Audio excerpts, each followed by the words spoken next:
जब कभी भी आप एक जटिल कहानी को पढ़ते हैं तो आप आसानी से उसके विवरण में खो जाते हैं। परंतु इस समस्या से बचने का एक तरीका कहानी के अत्यंत महत्वपूर्ण हिस्सों को पहचान लिया जाए और फिर इसका बारी बारी से उल्लेख किया जाए। मुख्य तत्वों को ध्यान में रखते हुए हम यह देख सकते हैं कि ये विवरण कैसे एक साथ सही आकार में आ जाते हैं। कई अर्थों में इसी तरह की बात उस समय सत्य हो जाती है जब नए नियम के धर्म विज्ञान को समझने की बात आती है। जब हम पवित्र शास्त्र का गहन अध्ययन करना आरंभ करते हैं तब हमें बहुत सारे विवरणों का पता चलता है जिन्हें हम आसानी से खो देते हैं। इसलिए हमें नए नियम के मुख्य विचारों के प्रति सावधान रहने की आवश्यकता है और उनका बारी बारी से उल्लेख करना चाहिए। यह नए नियम में राज्य और वाचा की हमारी श्रृंखला पर हमारा दूसरा अध्याय है और हमने इसका शीर्षक परमेश्वर का राज्य नाम से दिया। इस अध्याय में हम नए नियम की सबसे ज्यादा महत्वपूर्ण शिक्षाओं में से एक परमेश्वर का राज्य की ओर इंगित करेंगे। जैसा कि हम देखेंगे कि परमेश्वर का राज्य विषय नए नियम में इतना ज्यादा महत्वपूर्ण है जिसके कारण उचित रीति से नए नियम के धर्म विज्ञान को राज्य का धर्म विज्ञान समझा गया है। दूसरे शब्दों में वह सब कुछ जिसे नए नियम के लेखकों ने लिखा कुछ सीमा तक परमेश्वर के राज्य का विवरण देने और उसके विकास करने के बारे में समर्पित है। हम नए नियम के धर्म विज्ञान में परमेश्वर के राज्य की प्रमुखता का दो तरह के दृष्टिकोणों से पता लगाएंगे। सर्वप्रथम हम उस बात को देखेंगे जिसे नए नियम के लेखकों ने राज्य का शुभ संदेश या सुसमाचार कहकर पुकारा है, और दूसरा हम यह उल्लेख करेंगे कि कैसे वह सब जिसे उन्होंने लिखा उसे राज्य के आगमन ने प्रभावित किया। ये दो विषय हमें यह देखने में सहायता करेंगे कि परमेश्वर के राज्य का धर्म सिद्धांत नए नियम के प्रत्येक आयाम की कैसे पुष्टि करता है। आइए राज्य के शुभ संदेश के साथ आरंभ करते हैं। प्रत्येक व्यक्ति जो कि नए नियम के साथ परिचित है यह जानता है कि इसका धर्म विज्ञान बहुत ज्यादा जटिल है। परंतु यदि यहाँ पर कोई एक ऐसा धर्म सिद्धांत है जिसे हर कोई समझने की कोशिश कर सकता और उसे जीवन में लागू कर सकता है तो उसका लेना देना सुसमाचार के साथ होगा। सच्चाई तो यह है कि हम में से बहुत से सहमत होंगे कि यदि मसीह के शुभ संदेश को नहीं समझते हैं तब नए नियम के धर्म विज्ञान के प्रत्येक तथ्य को समझने की हमारी क्षमता गंभीर रूप से सीमित है। परंतु यह एक गंभीर प्रश्न को उठाता है, क्यों नए नियम के धर्म विज्ञान में सुसमाचार या शुभ संदेश इतना ज्यादा महत्वपूर्ण है? क्यों यह प्रकट है कि नए नियम में एक से ज्यादा कई धर्म सिद्धांत पाए जाते हैं? जैसा कि हम देखने वाले हैं कि सुसमाचार नए नियम के धर्म विज्ञान में इतना ज्यादा इसलिए महत्वपूर्ण है क्योंकि इसका संपर्क परमेश्वर के राज्य के ऊपर दी गई विस्तृत शिक्षा के साथ है, और परमेश्वर के राज्य के शुभ संदेश का यह धर्म सिद्धांत नए नियम के धर्म विज्ञान के प्रत्येक आयाम को आकार देता है। हम परमेश्वर के राज्य के शुभ संदेश को 3 चरणों में देखेंगे। सर्वप्रथम हम शुभ संदेश के अर्थ पर ध्यान केंद्रित करेंगे। दूसरा, हम परमेश्वर के राज्य की मूलभूत अवधारणा का पता लगाएंगे। और तीसरा, हम बाइबल आधारित इतिहास में इस विषय के विकसित होते हुए महत्व का पता लगाएंगे। आइए परमेश्वर के राज्य के शुभ संदेश के अर्थ के साथ आरंभ करें। राज्य का सुसमाचार हमारे लिए राजा अर्थात प्रभु के द्वारा घोषित किए गए शुभ संदेश के बारे में बोलने का एक तरीका है, विशेषकर जब हम यीशु के बारे में नए नियम की घोषणाओं के बारे में सोचते हैं तो यह वह उद्घोषणा है कि राजा आ पहुंचा है। परंतु इतना ही नहीं कि राजा आ पहुंचा है, अपितु यीशु के शासक होने अर्थात उसके प्रभुत्व के बारे में घोषणा की गई है। यह घोषणा इस आधार पर की गई है कि उसकी मृत्यु और पुनरुत्थान ने उसके आधिपत्य की पुष्टि कर दी है। इसलिए यह वह भाव है जिसमें शुभ संदेश एक ऐसी बात की घोषणा है जो कि पहले से घटित हो चुकी है। इसका निहितार्थ हमें कैसा जीवन व्यतीत करना है के ऊपर है। परंतु शुभ संदेश यह है कि यीशु आ गया है। उसने मृत्यु अपितु रहस्यमयी तरीके से मरने के द्वारा उसे हरा दिया है। इसमें अर्थ है। इसलिए परमेश्वर ने हम पर इस शुभ संदेश की घोषणा ऐसे की है कि मानो यह पहले से ही घटित हो चुकी है। तथापि यहाँ पर ऐसी प्रतिज्ञाएं हैं जिनका भी उस शुभ संदेश में पूरा होना बाकी है, जिनका निहितार्थ अनंत काल के लिए है। लूका अध्याय 4 पद 43।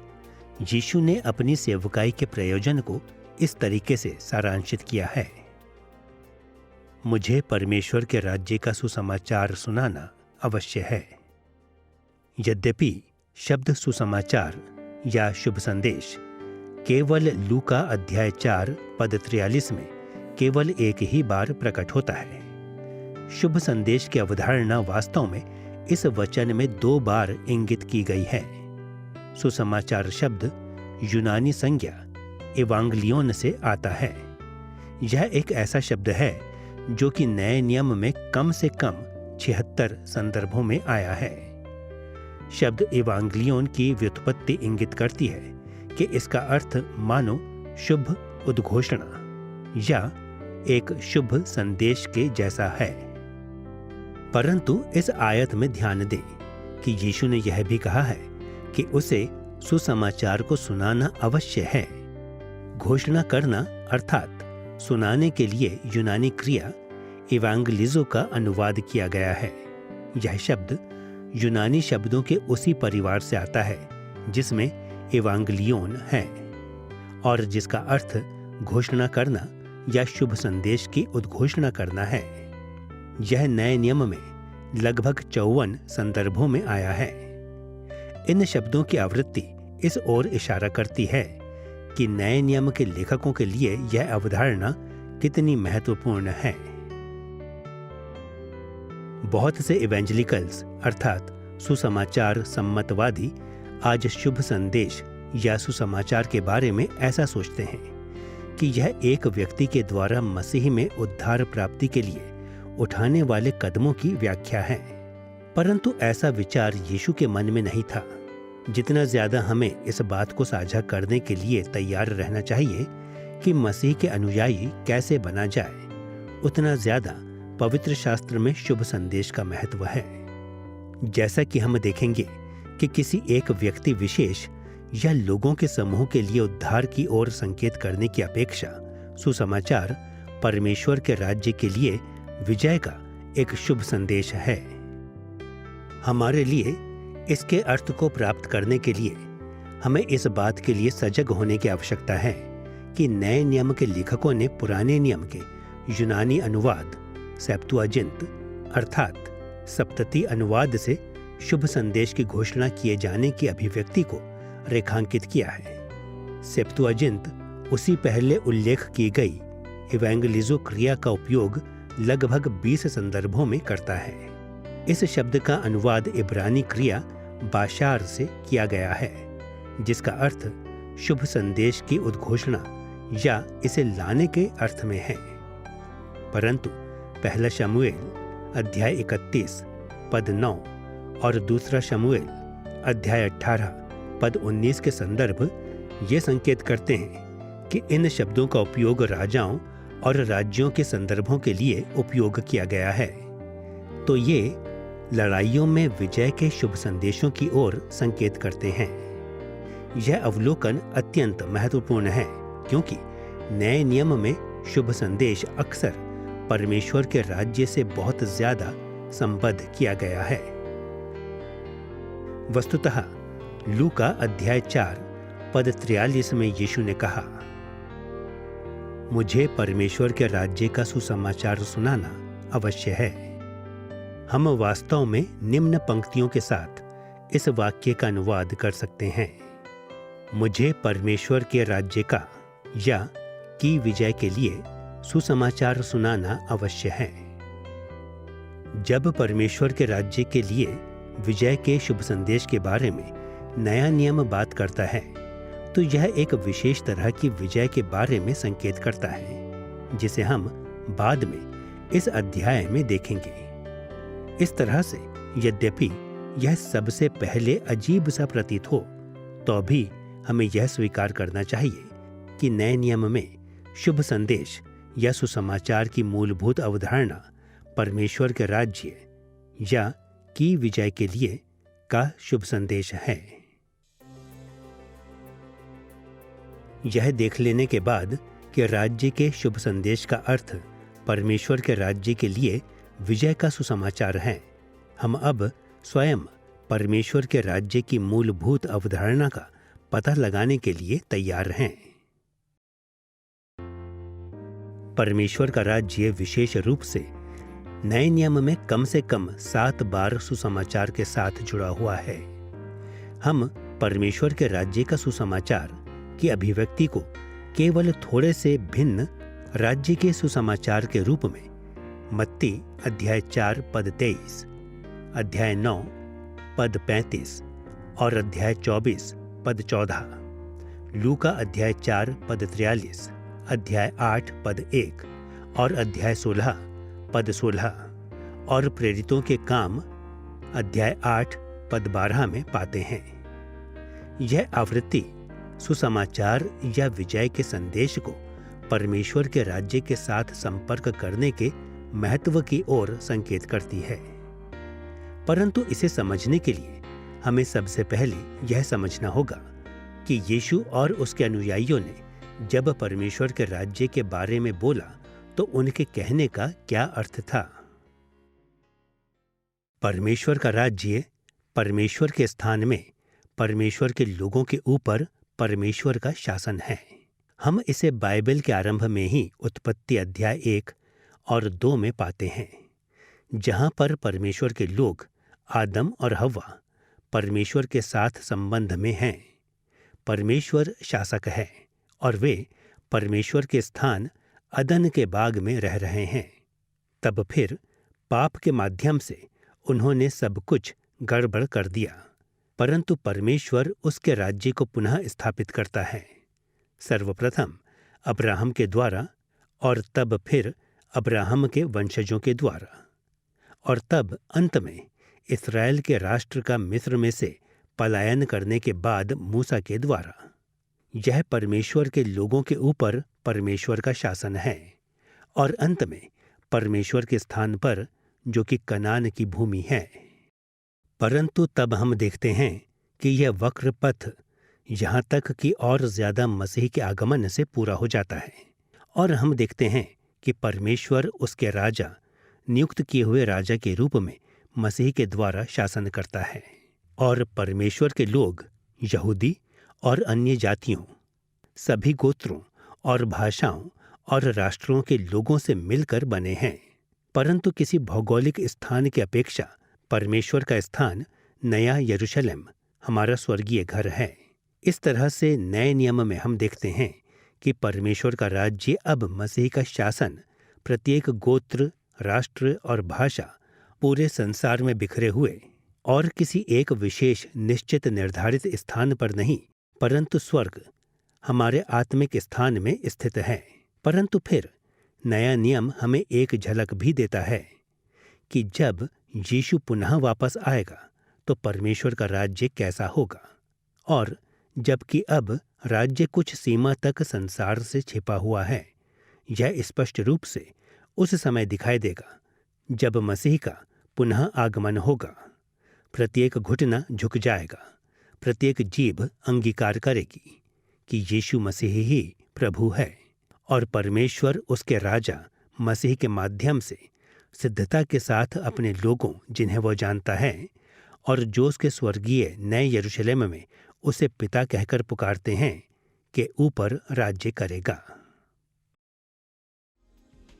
पवित्र शास्त्र परमेश्वर के राज्य को दो प्राथमिक तरीकों से संकेत करता है।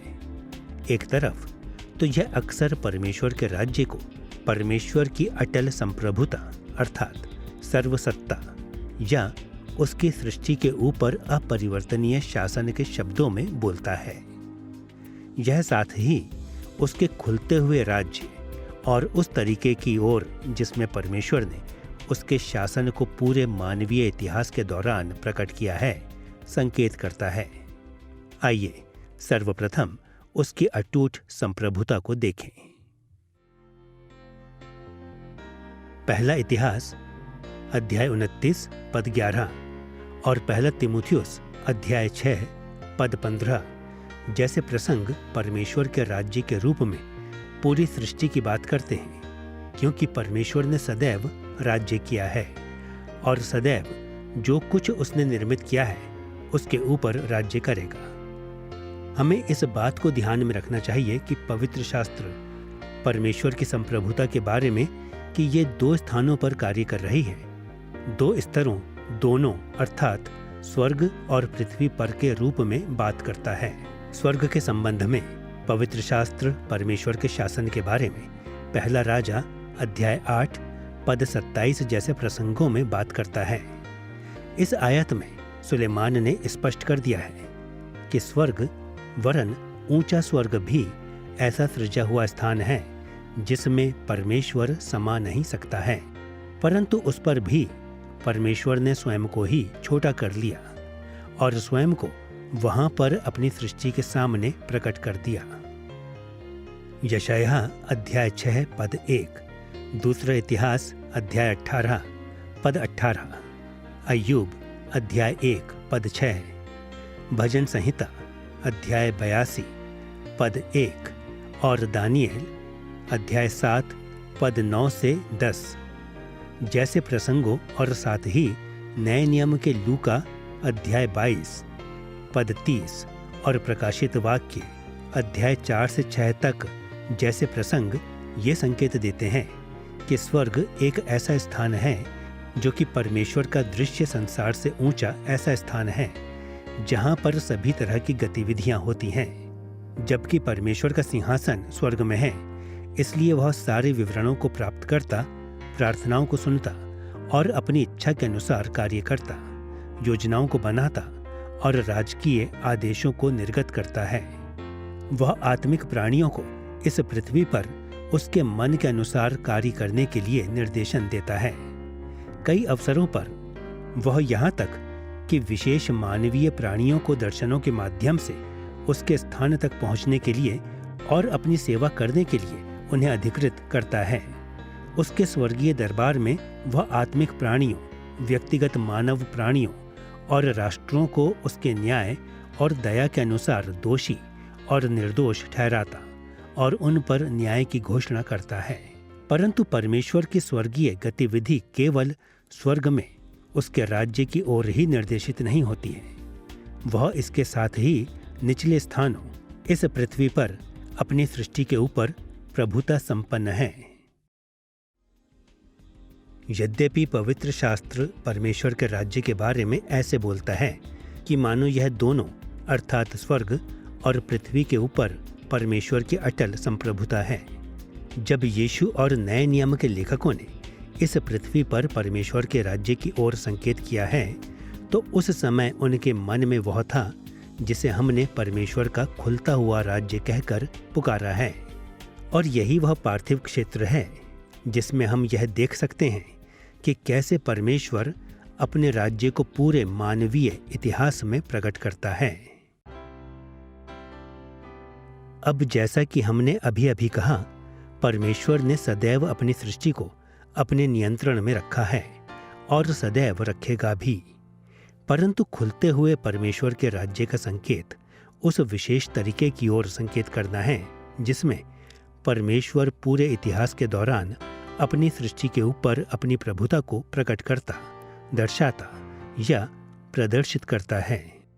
इसलिए जबकि पवित्र शास्त्र यह पुष्टि करता है कि कैसे परमेश्वर अपने शासन को स्वर्ग में प्रकाशित करता है, बाइबल के लेखकों ने अपने सबसे ज्यादा ध्यान को इस विवरण को देने में केंद्रित किया है कि कैसे परमेश्वर ने अपने आधिपत्य को इस पृथ्वी के ऊपर खोला है। आरंभ में परमेश्वर ने अपने आधिपत्य को अदन के बाग में दृश्य रूप में प्रकट किया। उसने प्रथम मानव प्राणियों को उस पवित्र बाग में रखा और पूरे संसार के ऊपर अपने दृश्य राज्य का विस्तार करने के लिए उसे अधिकृत किया। उन्हें इस पृथ्वी पर भर जाना और इसे अपने अधिकार में परमेश्वर के राजकीय और याजकीय स्वरूपों के रूप में कर लेना था। परंतु शैतान ने आदम और हव्वा को राज्य के विरोध में एक गंभीर झटका देने के लिए नेतृत्व प्रदान किया। इसकी प्रतिक्रिया में परमेश्वर ने अपनी सृष्टि को श्रापित कर दिया और मानव की गतिविधियों को बहुत ज्यादा कठिन कर दिया। उसने मानवता को दो प्रतिद्वंद्वी गुटों में विभाजित कर दिया, वे जिन्होंने उसकी सेवा की और वे जो निरंतर परमेश्वर के विरुद्ध शैतान के विद्रोह में सम्मिलित होते जा रहे थे। ये प्रतिद्वंद्विता बाइबल के पूरे इतिहास में कई तरह के रूप में प्रकट हुई और इसने परमेश्वर के राज्य के लिए कई चुनौतियों को नेतृत्व प्रदान किया है। परंतु पवित्र शास्त्र समय समय पर यह इंगित करता है कि अंत में उन सबों पर जिन्होंने परमेश्वर का विरोध किया है, परमेश्वर की विजय होगी। उसका स्वरूप पृथ्वी को भरने में सफलता प्राप्त करेगा और इस पूरी पृथ्वी को अपने अधीन कर लेगा और परमेश्वर के राज्य के आश्चर्य प्रत्येक स्थान के ऊपर प्रकाशित होंगे।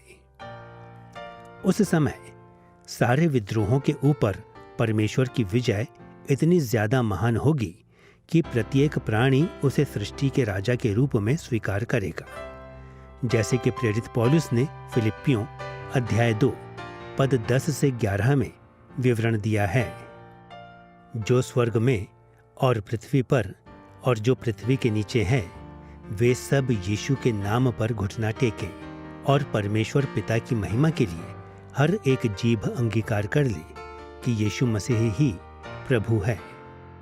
इतिहास के लक्ष्य का महान दर्शन वह विजय है जिसके बारे में यीशु और उसके अनुयायियों ने इसकी परमेश्वर के राज्य के सुसमाचार के रूप में उद्घोषणा की है।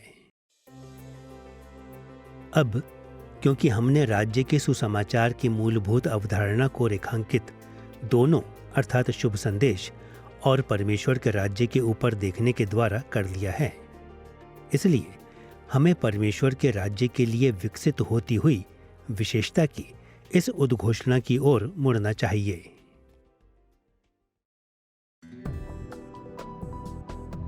राज्य के लिए शुभ संदेश की विजय इतनी ज्यादा अच्छे तरीके से नए नियम के धर्म विज्ञान के कपड़े में बुनी हुई है कि यह नए नियम में हर किसी स्थान पर स्पष्ट या अस्पष्ट प्रकट होती है। जिस समय नए नियम को लिख दिया गया था, परमेश्वर के राज्य के लिए विजय की आशा की विशेषता इतनी ज्यादा विकसित हो चुकी थी कि यह नए नियम के धर्म विज्ञान के प्रत्येक आयाम में व्यापक रूप से विद्यमान थी। नए नियम के धर्म विज्ञान में परमेश्वर के राज्य के विकसित होती हुई विशेषता का पता हम कई तरीकों से लगा सकते हैं, परंतु हमारे उद्देश्यों की प्राप्ति के लिए हम मात्र दो पहलुओं के ऊपर ध्यान देंगे। सर्वप्रथम हम इस्राएल की असफलता के अग्रणी विचारों की ओर ध्यान देंगे जो कि नए नियम के दिनों तक चलती आती है, और दूसरा हम मसीह के आगमन से पहले राज्य के लिए इस्राएल की आशाओं की जांच पड़ताल करेंगे। आइए सर्वप्रथम हम इस्राएल की विफलताओं के बारे में विचार करें। पाप के द्वारा सृष्टि और मानव जाति के श्राप के अधीन आने के बाद में परमेश्वर ने अब्राहम और उसके वंशजों को राज्य के प्रेषण को पूरा करने के लिए चुना, जिसे उसने सबसे पहले आदम और हव्वा को दिया था। परमेश्वर ने आदम के परिवार को बढ़ाने की प्रतिज्ञा की और उसने अब्राहम के वंशजों को प्रतिज्ञात भूमि को परमेश्वर के आशीषों को इस पूरे संसार में विस्तारित करने के लिए आरंभिक बिंदु के रूप में दिया। मूसा और यहोशू के दिनों में परमेश्वर ने इस्राएलियों के विशेष अधिकारों और दायित्वों को कनान के ऊपर विजय और उन शैतानिक आत्माओं के ऊपर विजय देकर विस्तारित किया जिनकी वे सेवा करते थे। बाद में दाऊद और सुलेमान और इस्राएल और यहूदा के कुछ अन्य राजाओं ने परमेश्वर के राज्य को अन्य राष्ट्रों तक विस्तार करने के द्वारा उल्लेखनीय सफलताओं को प्राप्त किया था। सच्चाई तो यह है कि सुलेमान के शासन के चरमोत्कर्ष पर इस्राएल उस समय संसार के सबसे गौरवशाली साम्राज्यों में से एक था।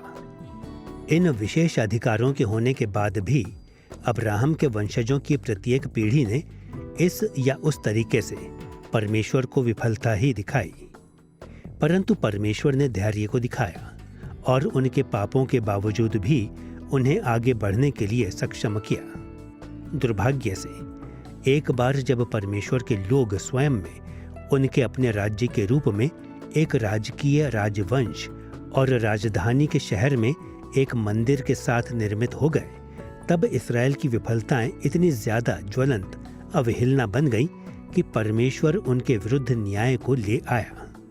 उसने अश्शूरियों और बाबुल के बुरे साम्राज्यों को युद्ध में इस्राएल के ऊपर विजय प्राप्त करने की बुलाहट दी। इन गंभीर पराजयों ने आखिरकार दाऊद के घराने को सिंहासन से हटा दिया, मंदिर को नुकसान पहुंचाया, यरूशलेम को नाश कर दिया और बहुत से इस्राएलियों को निर्वासन में भेज दिया। प्रतिज्ञा की हुई भूमि उजाड़ कर दी गई और पुराने नियम के अंत में परमेश्वर के राज्य की उपलब्धियां ऐसा जान पड़ता है कि सारी की सारी गायब हो गईं। नए नियम के आने के समय तक इस्राएल में परमेश्वर के राज्य को अन्य जाति राष्ट्रों और झूठे शैतानिक देवताओं, जिनकी वे 500 से ज्यादा वर्षों से सेवा कर रहे थे, के द्वारा अत्याचार के अधीन दुख का सामना करना पड़ा। दुर्भाग्यवश आधुनिक मसीही विश्वासी इन सभी अनुभवों से बहुत ज्यादा दूर हैं, यहाँ तक कि हम में से बहुत से लोग जागरूक नहीं हैं कि इस्राएल में कितनी ज्यादा परमेश्वर के राज्य की पराजय ने नए नियम के धर्म विज्ञान को प्रभावित किया है। परंतु इस्राएल का अन्य जातीय राष्ट्रों के अधीनता में होना पहली शताब्दी के यहूदियों के मनों में बहुत भारी पड़ा, जिसमें यीशु के अनुयायी भी सम्मिलित हैं। पहली शताब्दी के यहूदियों ने आश्चर्य जताया कि क्या निर्वासन परमेश्वर के दृश्य राज्य का अंत था? क्या परमेश्वर के राज्य के लिए कोई आशा भरा शुभ संदेश था? इस तरह के वातावरण ने नए नियम के लेखकों को नेतृत्व दिया कि वे परमेश्वर के राज्य का अंत नहीं होने पर जोर दें। सब कुछ खत्म नहीं हुआ था। नासरत के यीशु ने शुभ संदेश दिया था कि निर्वासन समाप्त हो जाएगा और मसीह में परमेश्वर का विजयी राज्य पूरे संसार में इस्राएल की विफलताओं के बावजूद भी स्थापित होगा। अब क्योंकि हमने इस्राएल की विफलताओं के द्वारा राज्य की विकसित होती हुई विशेषता को देख लिया है, इसलिए हम अब निर्वासन के बाद इस्राएल की परमेश्वर के राज्य के लिए आशाओं की ओर देखेंगे। पुराने नियम में परमेश्वर ने इस्राएल को उनकी आसन्न पराजय और निर्वासन की चेतावनी देने के लिए अपने भविष्यवक्ताओं के द्वारा बातें की, क्योंकि वे अविश्वास योग्य लोग थे। परंतु उसने अपनी दया में अपने भविष्यवक्ताओं को प्रेरित किया कि वे उन लोगों को महान विजय की आशाओं के लिए पश्चाताप के लिए बुलाहट दे, जो कि निर्वासन में जीवन व्यतीत कर रहे थे। ये भविष्यवाणियां जटिल थीं, परंतु सामान्य अर्थों में इस्राएल ने ऐसे समय के लिए आशा व्यक्त की जब परमेश्वर उसके शत्रुओं को हरा देगा और अपने लोगों को गौरवशाली विश्वव्यापी राज्य के आशीषों में छुटकारा देगा। हम इन आशाओं को पुराने नियम में कई स्थानों पर की गई भविष्यवाणी में देखते हैं, परंतु समय की कमी के कारण हम केवल यशायाह 52 में की गई जानी पहचानी भविष्यवाणी में से 2 आयतों के ऊपर ही ध्यान केंद्रित करेंगे। सर्वप्रथम यशायाह अध्याय 52 पद 7 में हम पढ़ते हैं, पहाड़ों पर उसके पांव क्या ही सुहावने हैं, जो शुभ समाचार लाता है, जो शांति की बातें सुनाता है और कल्याण का शुभ समाचार और उद्धार का संदेश देता है, जो सिय्योन से कहता है कि तेरा परमेश्वर राज्य करता है। यह आयत हमारे लिए महत्वपूर्ण है, क्योंकि यह स्पष्ट रूप से परमेश्वर के राज्य के लिए विजय के शुभ संदेश का उल्लेख करती है। यह साथ ही यशायाह अध्याय 40 पद 9 के समांतर है, जहां पर यशायाह ने इस जैसे ही एक कथन को दिया है। इन दो प्रसंगों के विस्तृत संदर्भ ये संकेत करते हैं कि शुभ संदेश का इशारा परमेश्वर के राज्य के लिए अभूतपूर्व विजय की ओर है, जो इस्राएल के निर्वासन की समाप्ति के समय आएगी। ये आशा से भरी हुई भविष्यवाणियां पहली शताब्दी में यहूदियों के विशाल बहुमत के धर्म वैज्ञानिक चिंतन में प्रतिबिंबित हुई हैं, और यह आश्चर्य की बात नहीं है कि ये साथ ही नए नियम के धर्म विज्ञान में भी दिखाई देती हैं। पुराने नियम की कहानी अपने पूर्ण रूप से निर्वासन के विषय के अधीन है। यह अतीत में अदन के बाग में आदम और हव्वा तक जाती है, और यह इस्राएल के अपने इतिहास में मात्र पुनः संक्षेप में दोहराई गई है। और इसलिए घटनाओं का निराशाजनक रूप से दोहराया जाना, जो पुराने नियम की कहानियों में इतनी ज्यादा बड़ी हो जाती हैं कि यह स्वाभाविक ही निर्वासन के बाद किसी तरह की आशा की इच्छा को उत्पन्न करती है।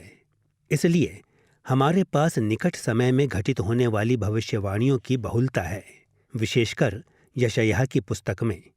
यह कि परमेश्वर अपने लोगों को पुनः स्थापित अर्थात बहाल करेगा। परंतु जब आप इस घटना को अतीत में सृष्टि की कहानी के साथ जोड़ते हैं, तो आप स्वीकार करेंगे कि केवल भूमि की पुनः स्थापना आरंभ में हुई मौलिक क्षति या सृष्टि के आरंभ के कुछ ही समय बाद के लिए पर्याप्त नहीं है। और इसलिए पुराने नियम के भविष्यवक्ताओं में निकट समय में होने वाले इस्राएल के छुटकारे की बात को प्राप्त करना अधिक स्वाभाविक है, जो कि कदाचित एक विशेष वरदान प्राप्त राजा के हाथों से होगा, परंतु साथ ही परमेश्वर के लोगों के लिए अंतिम राजकीय प्रतिनिधि के द्वारा अंतिम छुटकारे को भी पाते हैं। यशायाह अध्याय 52 पद 7 को निकटता से देखने में यह उन 4 गुणों पर प्रकाश डालती है जो कि परमेश्वर के राज्य के लिए इस्राएल की आशा से संबंधित हैं। सर्वप्रथम यशायाह ने कहा कि एक संदेशवाहक शुभ समाचार को लाएगा, और कल्याण का शुभ समाचार सिय्योन के लिए लाता है। दोनों ही वाक्यांश इब्रानी क्रिया बाशार का अनुवाद करते हैं, जिसे सेप्तुअजिंत ने इवांगलिजो शब्द के साथ अनुवाद किया है। जैसा कि हमने पहले देखा था, यही शब्दावली नए नियम में भी मसीह में परमेश्वर के राज्य के लिए शुभ संदेश की विजय के लिए उपयोग की गई है। दूसरा, हम यशायाह अध्याय 52 पद 7 को रोमियो अध्याय 10 पद 15 में उद्धृत किया हुआ देखते हैं। यहाँ पर पौलुस संकेत देता है कि मसीही प्रचार यशायाह में भविष्यवाणी किए हुए संदेशवाहक के द्वारा उद्घोषणा किए हुए शुभ संदेश को इस्राएल के निर्वासन की समाप्ति के समय पूरा कर रहा है। तीसरा, यशायाह ने भविष्यवाणी की कि शुभ संदेश शांति और उद्धार की उद्घोषणा होगी। इफिसियों अध्याय 6 पद 15 में पौलुस मसीही सुसमाचार को शांति अर्थात मेल का सुसमाचार कहकर पुकारता है, और इफिसियों अध्याय 1 पद 13 में वह तुम्हारे उद्धार का सुसमाचार कहकर उल्लेख करता है। और चौथा, इस आयत की अंतिम पंक्ति शुभ संदेश को इस तरह से सारांशित करती है, जब यह ऐसे घोषणा करती है कि तेरा परमेश्वर राज्य करता है। यह संदेश उस सुसमाचार के आधार को निर्मित करता है जिसे यीशु और नए नियम के लेखकों ने निरंतर परमेश्वर के राज्य का सुसमाचार या वह राज्य करता है कहकर पुकारा है। अब क्योंकि हमने यह देख लिया है कि कैसे यशायाह ने यशायाह अध्याय 52 पद 7 में इस्राएल की आशाओं के आगमन के बारे में भविष्यवाणियों को किया, आइए अब हम इसी अध्याय की आयत 10 को देखें। यहाँ पर यशायाह ने विजय के 2 पहलुओं की भविष्यवाणी की है जिसे इस्राएल देखने की चाहत रखता था। सर्वप्रथम उसने परमेश्वर के शत्रुओं की पराजय का पूर्वानुमान लगाया।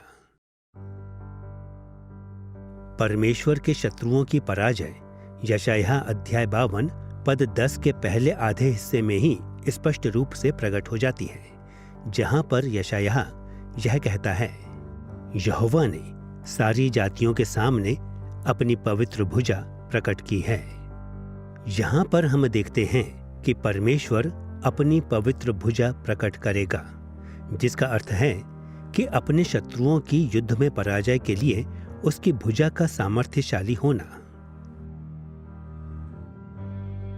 इसमें कोई संदेह नहीं है कि जो कोई भी पुराने नियम से परिचित है वह यह जानता है कि परमेश्वर ने अपने शत्रुओं को कई बार पराजित किया है। इसलिए इस भविष्यवाणी ने ऐसा क्या किया कि इसने परमेश्वर की विजय को इतना ज्यादा विशेष बना दिया है। इस आयत में यशायाह ने भविष्यवाणी की है कि परमेश्वर अपने शत्रुओं को सारी जातियों के सामने पराजित करेगा। दूसरे शब्दों में यशायाह ने भविष्यवाणी की कि इस्राएल के निर्वासन के बाद परमेश्वर पूरी तरह से उसके शत्रुओं को प्रत्येक स्थान पर पराजित कर देगा। वह उनको सामर्थ्यहीन कर देगा, उन्हें पृथ्वी से हटा देगा और उन्हें अनंत काल के न्याय के लिए भेज देगा। दूसरा, यशायाह अध्याय 52 पद 10 का दूसरा हिस्सा हमें बताता है कि परमेश्वर की विजय परमेश्वर के लोगों को उसके राज्य की आशीषों के लिए छुटकारे का परिणाम बनेगी। आइए यशायाह अध्याय 52 पद 10 के इस हिस्से को सुने। और पृथ्वी के दूर दूर देशों के सब लोग हमारे परमेश्वर का किया हुआ उद्धार निश्चय देख लेंगे। हम जानते हैं कि परमेश्वर अपने लोगों को निरंतर पुराने नियम में छुटकारा देता है, परंतु इस छुटकारे में जिसकी बात यशायाह ने यहाँ भविष्यवाणी की है, उसे पृथ्वी के दूर दूर देश देखेंगे। जैसे परमेश्वर के शत्रुओं की पराजय विश्वव्यापी होगी, उसका छुटकारा भी विश्वव्यापी और अंतिम होगा। अंत में परमेश्वर अपने लोगों को अपने राज्य के आनंद, प्रेम, धार्मिकता, शांति, संपन्नता और अपनी महिमामय उपस्थिति में ना समाप्त होने वाले हर्ष में लाकर छुटकारा देगा। हम और अधिक निकटता से अपने अध्याय में बाद में परमेश्वर की इस विजय के दोनों पहलुओं को देखेंगे, परंतु जैसा कि ये आयतें प्रकट करती हैं कि आने वाले राज्य की भविष्यवाणियां संपूर्ण पुराने नियम में दिखाई देती हैं। दुर्भाग्य से लगभग 2000 वर्ष पहले परंपरावादी मसीही धर्म विज्ञान ने नए नियम में राज्य की प्रमुखता को छिपा दिया है। कलीसिया के इतिहास के विभिन्न समयों में मसीहियों ने यह उचित रूप से विभिन्न विषयों की प्रतिक्रिया में विभिन्न तरह के धर्म वैज्ञानिक दृष्टिकोणों के ऊपर जोर दिया है, परंतु हमें सदैव स्वयं को यह स्मरण दिलाना चाहिए कि जब नया नियम लिखा गया था, तब परमेश्वर के राज्य की पराजय यीशु के अनुयायियों के ऊपर अधिक भारी रूप से आन पड़ी थी। परमेश्वर का राज्य यीशु में अभूतपूर्व जीत को उत्पन्न कर देगा, में विश्वास से ज्यादा उनके लिए कुछ भी महत्वपूर्ण नहीं था। और इसी कारण नए नियम का धर्म विज्ञान परमेश्वर के राज्य के शुभ संदेश की संरचना में निर्मित किया हुआ है।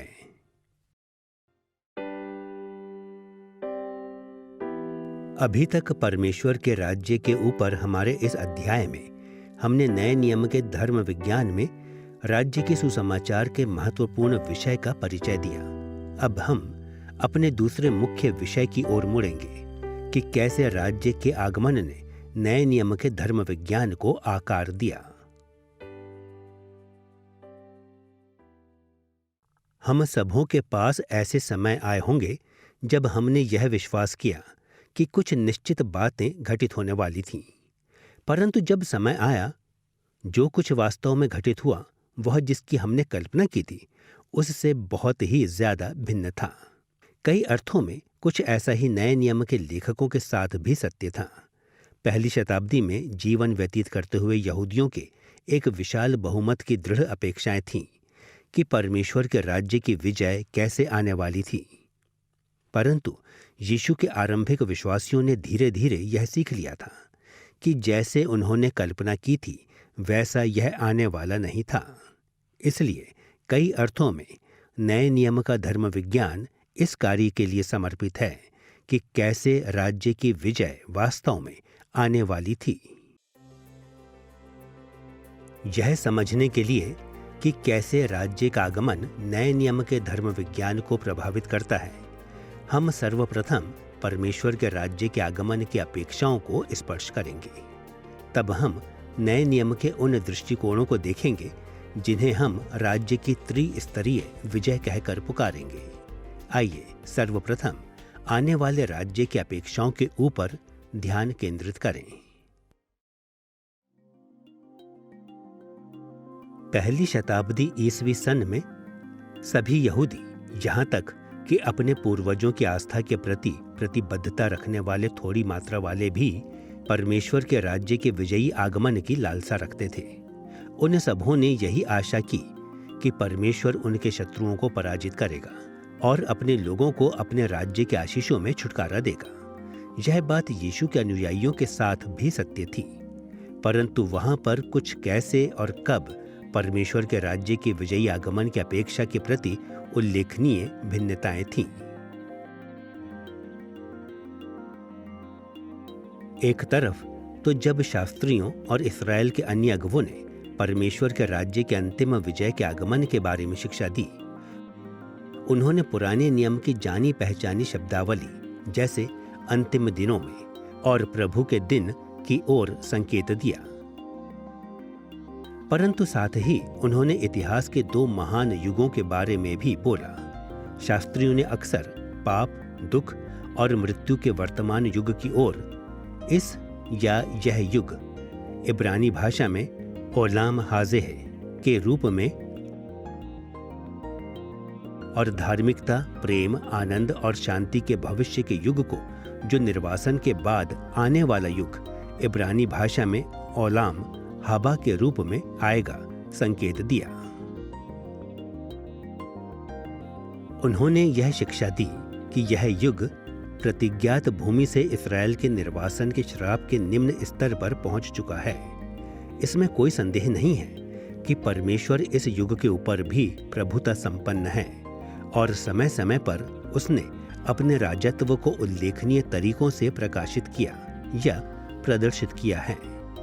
परंतु पहली शताब्दी ईसवी सन के आरंभ तक परमेश्वर के लोग हजारों वर्षों तक परमेश्वर के राज्य के आशीषों से दूर रखे गए थे और अत्याचार के अधीन थे।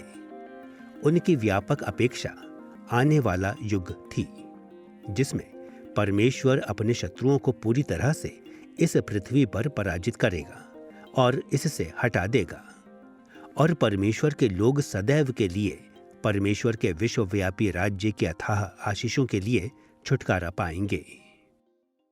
बाइबल के साहित्य और साथ ही बाइबल के बारे में चर्चा में हम कई बार इस या यह युग और आने वाला युग की शब्दावलियों को पाते या सामना करते हैं।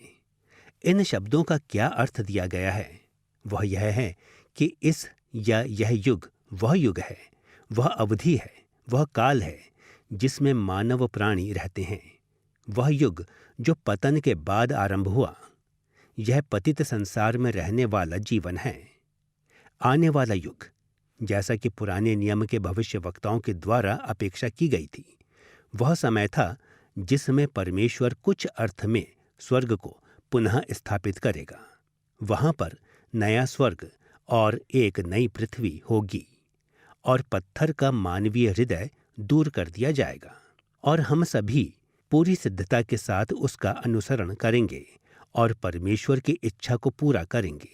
वहां मानव प्राणियों में फिर दोबारा किसी तरह की कोई हिंसा नहीं होगी और यहाँ तक कि पशुओं के राज्य में भी किसी तरह की कोई हिंसा नहीं होगी।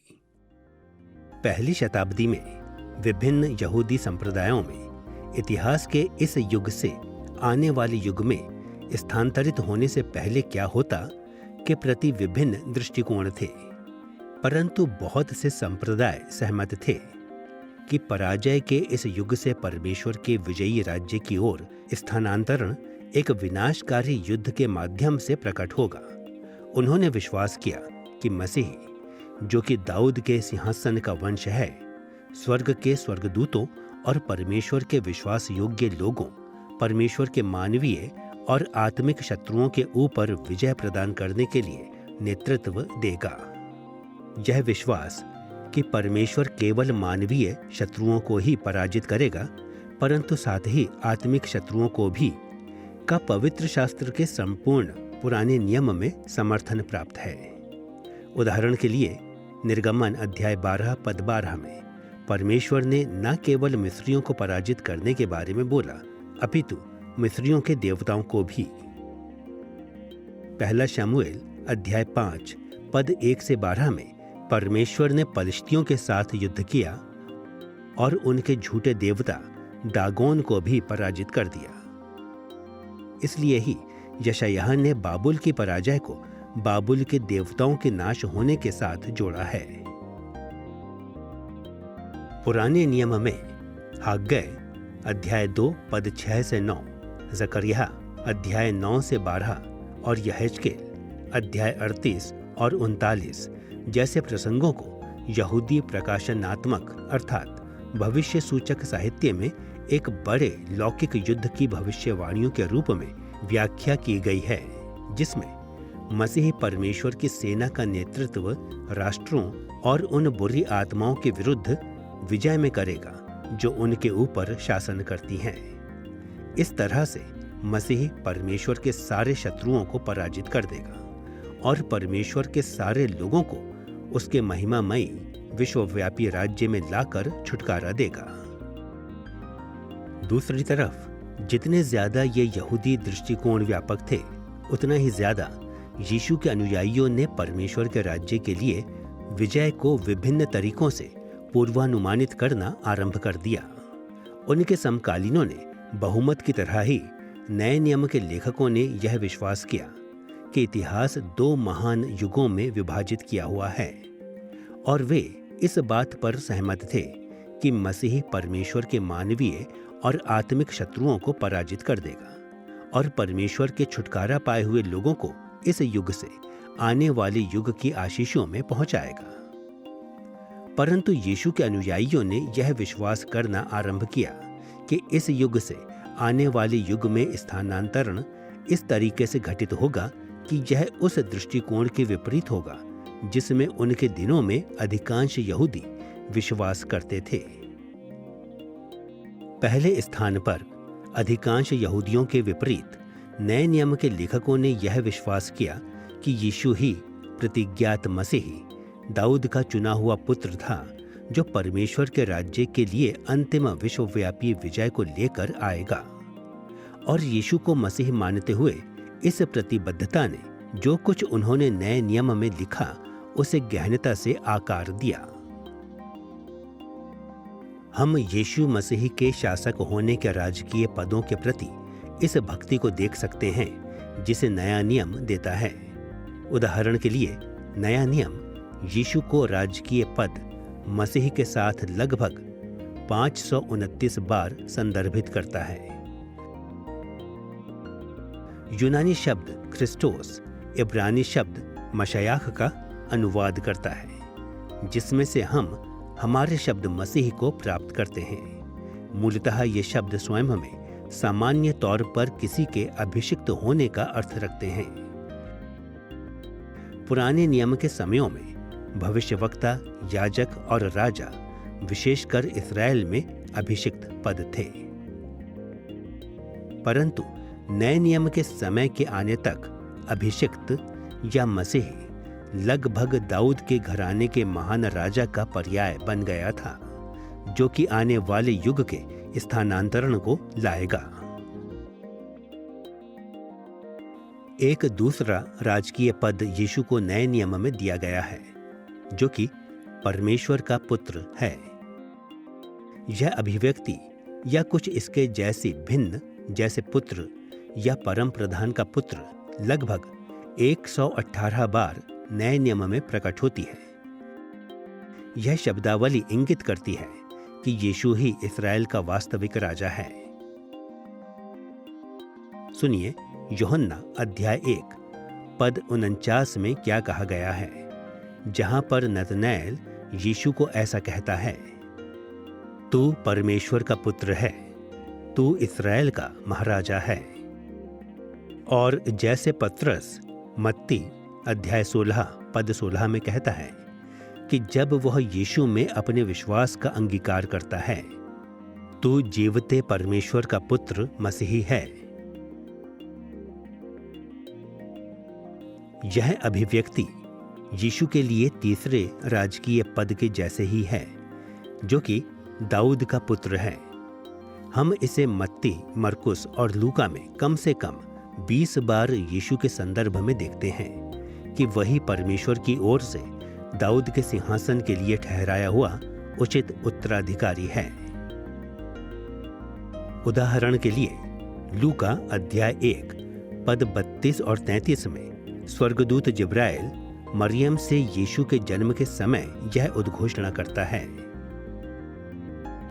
यीशु महान होगा और परम प्रधान का पुत्र कहलाएगा, और प्रभु परमेश्वर उसके पिता दाऊद का सिंहासन उसको देगा, और वह याकूब के घराने पर सदा राज्य करेगा, और उसके राज्य का अंत ना होगा। यहाँ जिब्राइल ने यीशु को राजकीय पद परम प्रधान का पुत्र के साथ बोला। उसने फिर विवरण दिया कि यीशु उसके पिता दाऊद के सिंहासन पर विराजमान होगा। लूका ने यह विवरण भी दिया है कि यीशु सदा के लिए राज्य करेगा और उसके राज्य का अंत ना होगा। परम प्रधान का पुत्र होने के नाते यीशु वह व्यक्ति है जो कि परमेश्वर के राज्य के लिए अंतिम, ना समाप्त होने वाली विजय को लेकर आएगा। यह सारा प्रसंग नए नियम के धर्म विज्ञान की एक महत्वपूर्ण शिक्षा की ओर संकेत करता है। यीशु ही मसीह है जो कि इस पृथ्वी पर परमेश्वर के राज्य को उसकी पूर्णता में लेकर आएगा। दूसरे स्थान पर यीशु के आरंभिक अनुयायियों ने यह विश्वास किया कि वह इस युग से आने वाले युग में एक स्थानांतरण अर्थात परिवर्तन को इस तरीके से लाएगा कि जिसे उन्होंने और अन्यों ने अपेक्षा नहीं की होगी। सुनिए मत्ती अध्याय 13 पद 31 और 32 में उस तरीके को जिसमें यीशु ने परमेश्वर के राज्य की इस अपेक्षा के परिवर्तन को प्रकाशित किया है। उसने भीड़ से कहा, स्वर्ग का राज्य राई के एक दाने के समान है जिसे किसी मनुष्य ने लेकर अपने खेत में बो दिया। वह सब बीजों से छोटा तो है, पर जब बढ़ जाता है तब सब साग पात से बड़ा होता है और ऐसा पेड़ हो जाता है कि आकाश के पक्षी आकर उसकी डालियों पर बसेरा करते हैं। इस दृष्टांत में यीशु ने परमेश्वर के विजयी राज्य के बारे में सिखाया, जो कि इतने छोटे से आरंभ होगा जैसे कि राई का बीज होता है, जो समय के साथ वृद्धि करता है और तब वह अपनी अंतिम पराकाष्ठा तक पहुंच जाता है। आधुनिक धर्म विज्ञान अक्सर यीशु के परमेश्वर के मसीही आधारित आने वाले राज्य के इस दृष्टिकोण को उद्घाटित युगांत विज्ञान कहकर पुकारते हैं। यह वाक्यांश उस अवधारणा की ओर संकेत करता है जिसमें मसीह ने अपने कार्य को इस पृथ्वी पर पहले से ही प्रकट कर दिया है, परंतु इसमें अंतिम विजय अभी आना बाकी है। वह साथ ही पहले से आ पहुंचा परंतु अभी नहीं के बारे में भी बोलते हैं। दूसरे शब्दों में परमेश्वर के राज्य की विजय पहले से हो चुकी है, परंतु इस पर यह अपनी परिपूर्णता में अभी नहीं है। परमेश्वर के आने वाले राज्य की विजय का यह दृष्टिकोण नए नियम के धर्म विज्ञान में असंख्य अंतर्दृष्टियों को प्रदान करता है। परमेश्वर के राज्य से संबंधित बड़े प्रश्नों में से एक यह है, जब यीशु ने परमेश्वर के राज्य के होने की उद्घोषणा की कि यह वर्तमान की एक वास्तविकता है, तो क्या यह शब्दों या कार्यों में आ गया है, या क्या यह अभी भी भविष्य का एक तत्व है? ठीक है, विद्वान परमेश्वर के उद्घाटित राज्य के बारे में बात करते हैं। उद्घाटित का अर्थ है कि यह दोनों अर्थात वर्तमान और भविष्य में है। यीशु ने राज्य की उद्घोषणा की। राज्य का आगमन शब्दों और कार्यों के माध्यम से हो रहा था, विशेषकर क्रूस के ऊपर उसकी मृत्यु और उसके पुनरुत्थान के माध्यम से। इस तरह से राज्य का उद्घाटन हो गया, परंतु इसकी समाप्ति अभी नहीं हुई है। जब यह पूरी तरह से समाप्ति पर आएगा, तब यह पृथ्वी पर पूरी तरह से आ जाएगा। तब हम अपने महिमामय शरीरों को प्राप्त करेंगे। हम परमेश्वर के साथ अनंत काल के संबंधों में प्रवेश करेंगे। इस तरह हम समयों के मध्य में, वर्तमान दिन में, राज्य के उद्घाटन के मध्य में, इसकी समाप्ति में रहते हैं। हम अभी भी इन शरीरों में रहते हैं। हम अभी भी इस पतित संसार में रहते हैं। तो भी राज्य आ पहुंचा है, क्योंकि मसीह पिता के दाहिने हाथ विराजमान होकर राज्य कर रहा है। वह हमारे हृदयों में भी राज्य कर रहा है और इस तरह से राज्य आ पहुंचा है। यह पहले से आ पहुंचा है, परंतु यह अभी भी भविष्य में है। यह साथ ही इस पर भी अभी नहीं आया है। विस्तृत रूप में यह नए नियम के परमेश्वर के आने वाले राज्य के त्रिस्तरीय विजय के दृष्टिकोण के बारे में सोचने में सहायता करता है। सर्वप्रथम, उद्घाटन के समय परमेश्वर ने राज्य की विजय को यीशु के जीवन, मृत्यु, पुनरुत्थान और स्वर्गारोहण के द्वारा और प्रथम शताब्दी में अपने प्रेरितों और भविष्यवक्ताओं की मूलभूत सेवकाइयों के द्वारा आरंभ की। इसके बाद इसकी निरंतरता में यीशु ने परमेश्वर के राज्य की विजय को स्वर्ग में अपने सिंहासन से प्रगति की और यीशु अपने राज्य की निरंतर वृद्धि कलीसिया के पूरे इतिहास के माध्यम से करता रहेगा। यीशु राज्य की समाप्ति को उस समय लेकर आएगा जब वह महिमा में पुनः वापस आएगा। यह परमेश्वर के राज्य की अंतिम विजय होगी, जब सारी बुराई का नाश हो जाएगा और परमेश्वर का महिमामयी राज्य इस पूरे संसार में चारों ओर विस्तारित हो जाएगा। जैसा कि नए नियम के लेखकों ने स्वयं को विभिन्न तरह के धर्म वैज्ञानिक विषयों की व्याख्या के लिए समर्पित किया, उन्होंने ऐसा विस्तृत अर्थों में यीशु मसीह आधारित कार्य को इन 3 चरणों के संदर्भ में किया। जैसा कि हमने पहले देख लिया है कि राज्य के आगमन ने पहली शताब्दी के यीशु के अनुयायियों की अपेक्षाओं को परिवर्तित कर दिया था। अब आइए नए नियम के धर्म विज्ञान में परमेश्वर के राज्य की त्रिस्तरीय विजय के महत्वपूर्ण स्थान को देखें। यह तथ्य कि परमेश्वर के राज्य की विजय यीशु के मसीह आधारित कार्य के उद्घाटन, निरंतरता और समाप्ति में आती है, ने आरंभ की कलीसिया में सभी तरह के प्रश्नों को उत्पन्न कर दिया। यीशु ने पहले से क्या कुछ को स्थापित कर लिया था? उसने कलीसिया के इतिहास में क्या स्थापित किया? वह अपने आगमन के समय पर क्या करेगा?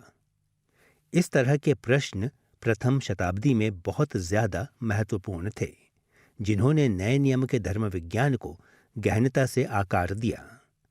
नए नियम के लेखकों ने इस तथ्य के ऊपर अपने ध्यान को दिया कि परमेश्वर के शत्रुओं की पराजय और परमेश्वर के लोगों का छुटकारा मसीह के प्रथम आगमन में ही आरंभ हो चुका था।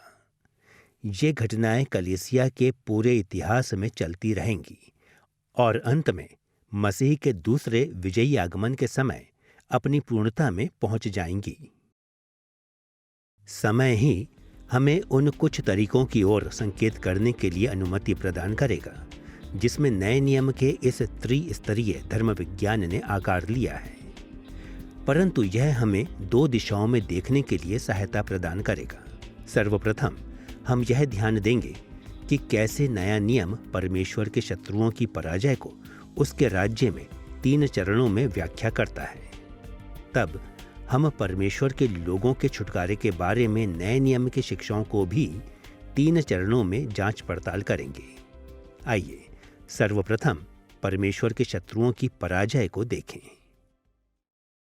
अविश्वासी यहूदियों का यह मत था कि मसीह दोनों अर्थात परमेश्वर के मानवीय और आत्मिक शत्रुओं को पराजित कर देगा।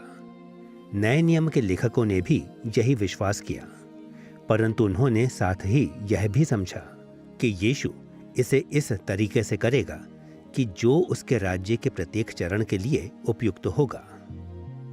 नए नियम के धर्म विज्ञान ने यह जोर दिया कि यीशु की रणनीति राज्य के उद्घाटन के प्रति द्विस्तरीय थी। एक तरफ उसने परमेश्वर के आत्मिक शत्रुओं के ऊपर परमेश्वर के न्याय को प्रकट किया। अपनी पूरी सेवकाई के दौरान यीशु ने बुरी आत्माओं को उनकी सामर्थ्य के स्थानों से बाहर निकालते हुए उन्हें सामर्थ्यहीन कर दिया, परंतु दूसरी तरफ उसने परमेश्वर की दया को परमेश्वर के मानवीय शत्रुओं के ऊपर विस्तारित किया, इस बात को सुनिश्चित करने के लिए कि मसीह की दया ने उन लोगों को उनके लिए कई तरह की आशीषों की ओर नेतृत्व प्रदान किया, परंतु साथ ही बुरी आत्माओं की पराजय में उन्हें उनके मानवीय सेवकों से हटाते हुए विस्तारित किया। मत्ती अध्याय 12 पद 28 और 29 में यीशु स्वयं इस रणनीति की व्याख्या करता है जब वह यह कहता है, यदि मैं परमेश्वर के आत्मा की सहायता से दुष्ट आत्माओं को निकालता हूं तो परमेश्वर का राज्य तुम्हारे पास आ पहुंचा है। या कैसे कोई मनुष्य किसी बलवंत के घर में घुसकर उसका माल लूट सकता है जब तक कि पहले उस बलवंत को ना बांध ले, और तब वह उसका घर लूट लेगा। यीशु आया और उसने दुष्ट आत्माओं को बांध लिया या बलवंत को बांध लिया ताकि उसके घर को लूट ले। दूसरे शब्दों में यीशु ने दुष्ट आत्माओं को बाहर कर दिया और उन्हें स्वतंत्र कर दिया जो दुष्ट आत्माओं के अधीन थे। हम इस द्विस्तरीय रणनीति को यूहन्ना अध्याय 12 पद 31 और 32 जैसे स्थानों में भी देख सकते हैं, जहां पर यीशु ने ऐसा कहा, अब इस जगत का न्याय होता है, अब इस जगत का सरदार निकाल दिया जाएगा, और मैं यदि पृथ्वी पर से ऊंचे पर चढ़ाया जाऊंगा तो सबको अपने पास खींचूंगा। एक बार फिर से राज्य के उद्घाटन के समय यीशु ने परोक्ष में ही बुरी आत्माओं के ऊपर आक्रमण किया या इस संसार के राजकुमार अर्थात शैतान के ऊपर। उसने उसे बाहर भगा दिया और उसे सामर्थ्यहीन कर दिया, परंतु शैतान के विरुद्ध इस आक्रमण के साथ ही यीशु ने मानवता को उद्धार प्रदान किया। कई बार लोग आश्चर्यचकित हो जाते हैं कि किस तरह से क्रिस्तुस विक्टर अर्थात विजयी मसीह का यह दृश्य मसीह के उस विचार जिसमें वह हमारे पापों के लिए मारा गया एक प्रतिस्थापित प्रायश्चित के रूप में के साथ संबद्ध या उससे जुड़ा हुआ है। यूहन्ना के सुसमाचार में यीशु ने जब तीसरी बार बोला कि मनुष्य का पुत्र ऊंचे पर चढ़ाया जाएगा जैसे जंगल में सर्प को ऊंचे उठाया गया था, यह यूहन्ना अध्याय 12 में मिलता है, तो वह इस ऊंचे उठाए जाने को विशेष रूप से इस वाक्य के साथ जोड़ता है कि अब इस संसार का सरदार निकाल दिया जाता है। इस तरह से यीशु श्रापित सर्प के स्थान को ले लेता है। वह मृत्यु को मृत्यु के भीतर से नाश करने के लिए उसमें चला जाता है। इस तरह से उसका क्रिस्टुस विक्टर का प्रथम कार्य मृत्यु को उसके भीतर से नाश करने के लिए क्रूस के ऊपर ऊंचे पर उठाए जाने का है। परमेश्वर के आत्मिक शत्रुओं की पराजय इब्रानियों अध्याय 2 पद 14 और 15 जैसे प्रसंगों में मसीह के उद्घाटन के कार्य के लिए बहुत ज्यादा महत्वपूर्ण है, जिसे कि नए नियम के लेखकों ने मसीह की क्रूस के ऊपर प्रायश्चित की जाने वाली मृत्यु के बारे में उसी द्विस्तरीय रणनीति के शब्दों में लिखा है। उन्होंने उसकी मृत्यु के माध्यम से यह स्पष्ट कर दिया है कि यीशु ने मानवीय प्राणियों के ऊपर शैतान की शक्ति को तोड़ दिया है और मानवता के पापों के लिए प्रायश्चित करने के द्वारा यीशु ने उन लोगों को स्वतंत्र कर दिया है जो पाप और मृत्यु की दास्ता में थे।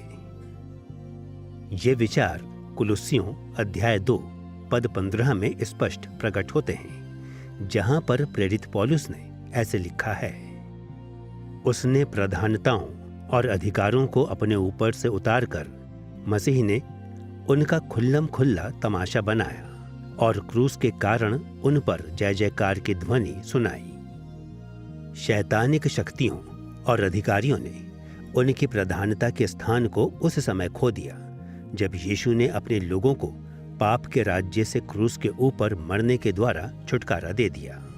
इस आलोक में यह हमें आश्चर्यचकित नहीं करना चाहिए कि इफिसियों अध्याय 4 पद 8 में मसीह का पुनरुत्थान और स्वर्गारोहण का विवरण शैतान के मानवीय सेवकों के लूटने के रूप में दिया हुआ है। जब वह ऊंचे पर चढ़ा और बंदियों को बांध ले गया और मनुष्यों को दान दिए। जैसा कि यह प्रसंग उल्लेख करता है कि जब पुरुष और स्त्री मसीह में विश्वास करते हैं तो यह मानो ऐसा होता है कि मसीह उन्हें शैतान के राज्य से लूट के रूप में प्राप्त करता है। परमेश्वर का आत्मिक विरोधियों की पराजय की ये रणनीति प्रेरितों के काम की पुस्तक में मसीह के प्रेरितों के उद्घाटन के कार्य में भी प्रकट होती है। यीशु के उदाहरण का अनुकरण करते हुए प्रेरितों ने निरंतर दुष्ट आत्माओं को बाहर निकाला जब वे अन्य जातियों के राष्ट्रों को सुसमाचार का प्रचार कर रहे थे और शैतान के कई मानवीय सेवकों को उनके स्थान से हटा दिया।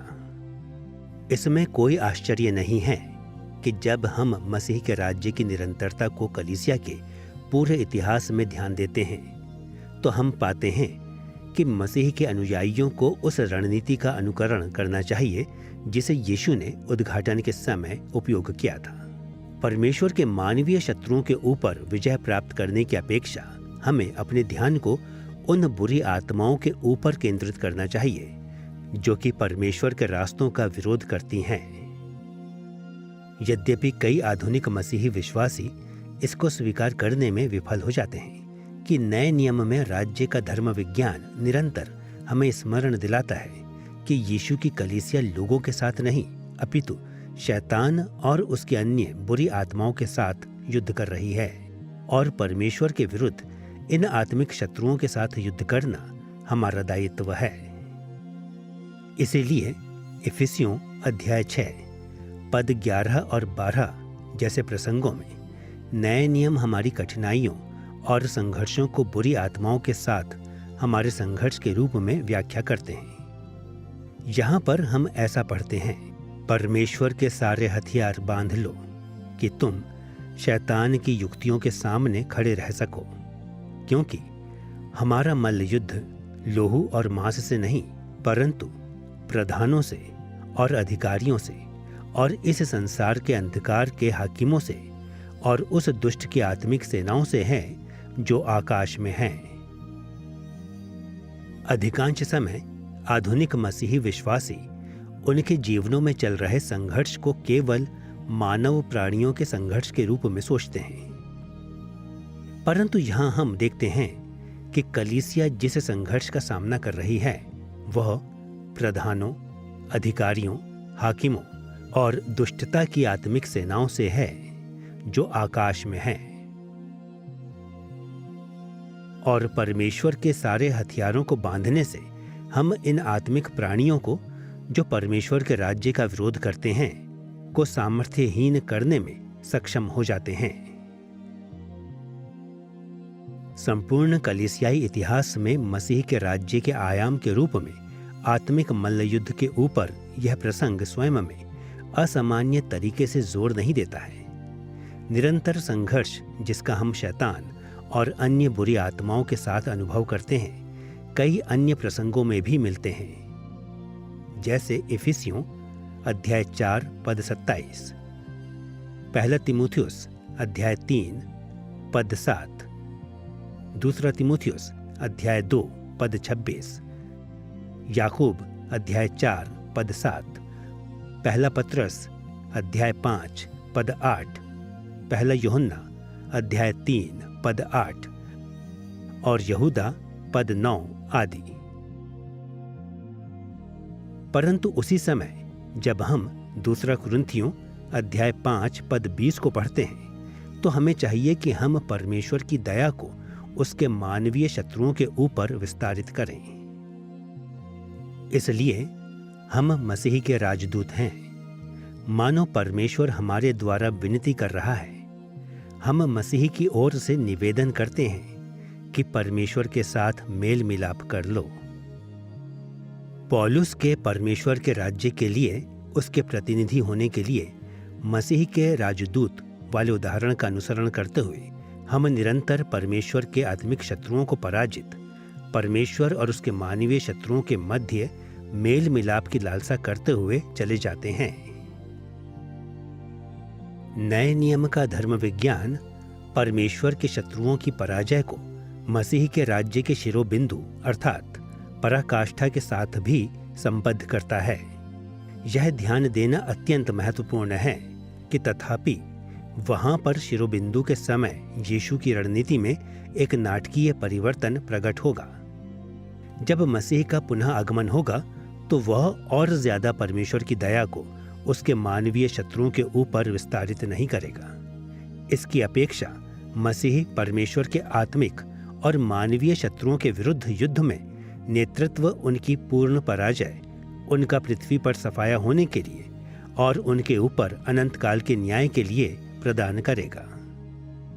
सुनिए उस तरीके को जिसमें प्रकाशित वाक्य अध्याय 19 पद 13 से 15 में शिरोबिंदु के समय परमेश्वर के मानवीय शत्रुओं की पराजय का विवरण दिया गया है।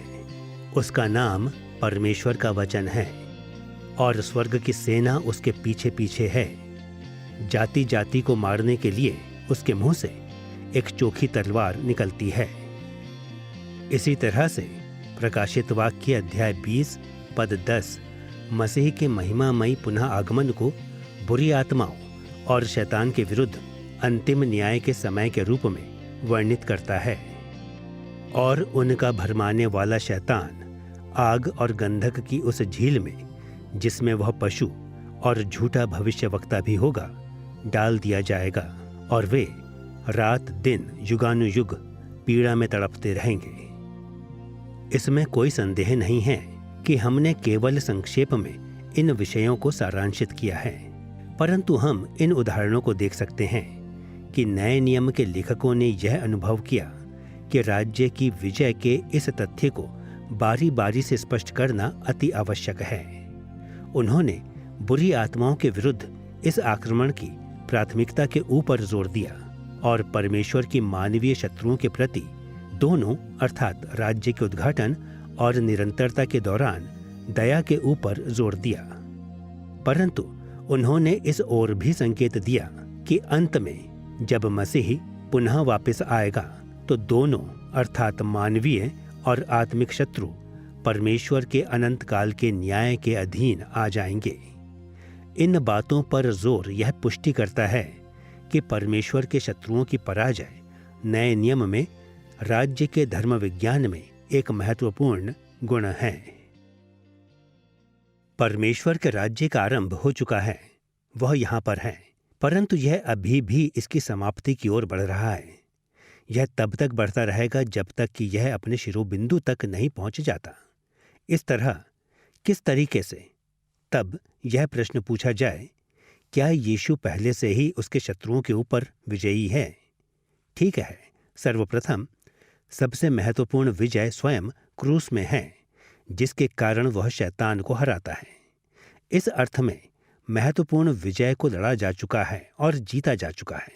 और इसीलिए उदाहरण के लिए प्रकाशित वाक्य अध्याय 12 में संत जन भाइयों के ऊपर दोष लगाने वाले के प्रति अपनी प्रतिक्रिया व्यक्त करते हैं कि वे मेमने के लहू से उसके ऊपर विजय को प्राप्त किए हैं। उन्होंने शैतान पर विजय पाई है, जिसे रूपक में प्रकाशित वाक्य अध्याय 12 में वर्णित किया गया है। उन्होंने मेमने के लहू के द्वारा उसके ऊपर विजय प्राप्त किया है और इसलिए यह युद्ध पहले से ही जीत लिया गया है। परंतु जैसे हिटलर ने विश्व युद्ध द्वितीय के अंत में, जब वह यह देख सकता था कि युद्ध तो खत्म हो चुका है, इस पर भी उसने इसे नहीं छोड़ा। वह गुस्से में भरा हुआ था कि उसका समय थोड़ा ही रह गया था। यही कुछ शैतान के लिए भी कहा गया है। इसलिए शैतान अब पहले से ज्यादा उग्र है और प्रत्येक समय जब सुसमाचार प्रगति करता है और अधिक लोग परिवर्तित होते हैं, धार्मिकता व्यक्तिगत लोगों के जीवनों में स्थापित होती है, स्थानीय कलीसिया में, किसी भी तरह की उपसंस्कृति में, तो यह पहले से ही शैतान और उन सबों के लिए जो अंधकार को प्रेम करते हैं एक आगे बढ़ती हुई पराजय है। और अंतिम विजय की ओर अंतिम वक्रपथ उस समय होगा जब इस संसार के राज्य हमारे परमेश्वर और उसके मसीह का राज्य बन जाएगा और वह इसके ऊपर सदैव के लिए राज्य करेगा। यह वह बिंदु है जब वक्रपथ अपने स्थान पर रख दिया गया है, ताकि जैसे फिलिपियों अध्याय 2 में लिखा हुआ है, प्रत्येक घुटना टिकेगा, प्रत्येक जीभ अंगीकार करेगी कि यीशु ही प्रभु है और मूलभूत विजय को प्राप्त कर लिया जाएगा। इसे कुछ अर्थों में अभी भी पूरा किया जाना बाकी है। इसे हमारे स्वयं के जीवनों में पूरा किया जाना है, जो कि आनंदपूर्ण तरीके से आत्मा की सामर्थ्य के द्वारा अपने घुटने टेकते हुए करते हैं। परंतु प्रत्येक घुटना उस अंतिम दिन उसके आगे झुक जाएगा। अब क्योंकि हमने परमेश्वर के राज्य की त्रिस्तरीय विजय को देख लिया है कि यह कैसे परमेश्वर के शत्रुओं की पराजय को स्वयं में सम्मिलित करती है, हमें अब उस ओर संकेत करना चाहिए कि कैसे परमेश्वर के लोगों का छुटकारा भी नए नियम के धर्म विज्ञान में मुख्य भूमिका को अदा करता है। यदि यहाँ पर राज्य के उद्घाटन से संबंधित कोई एक पहलू है तो वह अधिकांश पाठकों की समझ में आ जाता है। वह राज्य के आशीषों में परमेश्वर के लोगों का छुटकारा है। उदाहरण के लिए कई कारणों में से एक कि क्यों सुसमाचार इतना ज्यादा ध्यान यीशु के आश्चर्य कर्मों के ऊपर केंद्रित करता है, क्योंकि ये आश्चर्य कर्म उस राज्य के आशीषों को प्रस्तुत करते हैं जिसे यीशु इस पृथ्वी पर लेकर आया। यीशु के आश्चर्य कर्म उस राज्य के आशीषों का अस्थायी रूप से पूर्व स्वादन था, जिनका परमेश्वर के लोग आने वाले युग में सदैव के लिए आनंद करेंगे। इससे भी परे यीशु के गरीबों और आवश्यकता में पड़े हुओं और वे जो अन्यों के हाथों सताए जाते हैं के लिए सामाजिक न्याय ने भी राज्य के महत्वपूर्ण आशीषों का प्रतिनिधित्व किया। यीशु और उसके प्रेरितों और भविष्यवक्ताओं के द्वारा किए गए ये आश्चर्य कर्म और सामाजिक न्याय असाधारण आशीषें थीं, परंतु परमेश्वर के राज्य के उद्घाटन में सबसे बड़ी आशीष अनंत काल का उद्धार था, जिसे मसीह ने उन सबों को दिया जिन्होंने उसके ऊपर विश्वास किया। इसलिए ही कुलुस्सियों अध्याय 1 पद 13 और 14 में पौलुस मसीह में उद्धार को प्राप्त किया जाना एक राज्य से दूसरे राज्य में छुटकारे को प्राप्त करने के रूप में वर्णित करता है। उसी ने हमें अंधकार के वश से छुड़ाकर अपने प्रिय पुत्र के राज्य में प्रवेश कराया, जिसमें हमें छुटकारा अर्थात पापों की क्षमा प्राप्त होती है। राज्य की आशीषों में छुटकारे का विषय भी हमारी यह समझने में सहायता करता है कि क्यों नया नियम पवित्र आत्मा के कार्य पर इतना ज्यादा जोर देता है। प्रेरितों की सेवकाई के समय के अंत होने पर मसीह के अनुयायियों के ऊपर पवित्र आत्मा का उंडेला जाना संसार में आने वाली आशीषों में एक थी, जिसे देने की प्रतिज्ञा प्रत्येक विश्वासी से की गई थी। जैसा कि हम दूसरा कुरिन्थियों अध्याय 1 पद 21 और 22 में पढ़ते हैं, जिसने हमारा अभिषेक किया, जिसने हम पर छाप भी कर दी है और बयाने में आत्मा को हमारे मनों में दिया। ये प्रसंग बड़ी निकटता से इफिसियों अध्याय 1 पद 14 के समांतर है। दोनों प्रसंग संकेत देते हैं कि पवित्र आत्मा मसीह की हमारे स्वामित्व के ऊपर छाप है। उसने बयाने में आत्मा को हमारे मनों में दिया है। दूसरे शब्दों में, जो पवित्र आत्मा परमेश्वर की सामर्थ्य हमारे आज के जीवनों में है, वह मसीह के अनुयायी को मिलने वाली अथाह मिरास की पहली किश्त है, जिसे तब प्राप्त किया जाएगा जब मसीह अपनी महिमा में वापस आएगा। नया नियम परमेश्वर के लोगों के छुटकारे को मसीह के राज्य की निरंतरता के दौरान भी प्राप्त किए जाने को संबोधित करता है। कलीसिया के आगे बढ़ते हुए जीवन में नए नियम के लेखकों ने मसीह के अनुयायियों को यह स्मरण दिलाते हुए उत्साहित किया कि उन्हें कैसे परमेश्वर ने पहले से ही उसके राज्य के आशीषों में छुटकारा दे दिया है। नए नियम का धर्म विज्ञान यह जोर देता है कि न केवल परमेश्वर ने हमें हमारे पापों के न्याय से बचाया है, अपितु परमेश्वर निरंतर अपनी कलीसिया को पवित्र आत्मा के वरदान को भी अनुदान में देता है। उदाहरण के लिए पहला कुरिन्थियों अध्याय 4 पद 20 को पढ़ें। क्योंकि परमेश्वर का राज्य बातों में नहीं परंतु सामर्थ्य में है। यहाँ पर जैसा कई अन्य स्थानों पर है, जिस सामर्थ्य का ध्यान पौलुस के मन है वह पवित्र आत्मा की सामर्थ्य थी। परमेश्वर का आत्मा उसके लोगों के लिए परमेश्वर की आशीषों की आश्चर्यजनक वास्तविकता थी, जिसे हम दिन प्रतिदिन अनुभव करते हैं। वह हमें पवित्र करता है, हमारे जीवनों में अपने फलों को उत्पन्न करता है, हमें आनंद से भरता है और हमें अपनी सामर्थ्य से शत्रुओं के विरुद्ध सशक्त करता है। इस तथ्य के बावजूद भी मसीह की कलीसिया की कई शाखाएं आज विश्वासियों के जीवनों में पवित्र आत्मा की भूमिका के मूल्य को कम कर देती है। वह मसीह के राज्य की निरंतरता के दौरान हमारी महान आशीष है। नए नियम का धर्म विज्ञान मसीह के अनुयायियों को इसलिए भी उत्साहित करता है जो उसके राज्य की निरंतरता के दौरान रहते हैं कि वह अपनी आशाओं को यहाँ तक कि आने वाले राज्य की महान आशीषों की ओर टिकाए रखें। इब्रानियों अध्याय 12 पद 28 मसीह के अनुयायियों को राज्य के आशीषों के आलोक में विश्वास योग्य बने रहने के लिए बुलाहट देते हैं, जो कि अभी आगे आने वाली हैं। इस कारण हम इस राज्य को पाकर जो हिलने का नहीं, कृतज्ञ हों और भक्ति और भय सहित परमेश्वर की ऐसी आराधना करें जिससे वह प्रसन्न होता है। और याकूब अध्याय 2 पद 5 में हम ऐसा पढ़ते हैं, क्या परमेश्वर ने इस जगत के कंगालों को नहीं चुना कि विश्वास में धनी और उस राज्य के अधिकारी हों जिसकी प्रतिज्ञा उसने उनसे की है जो उससे प्रेम रखते हैं।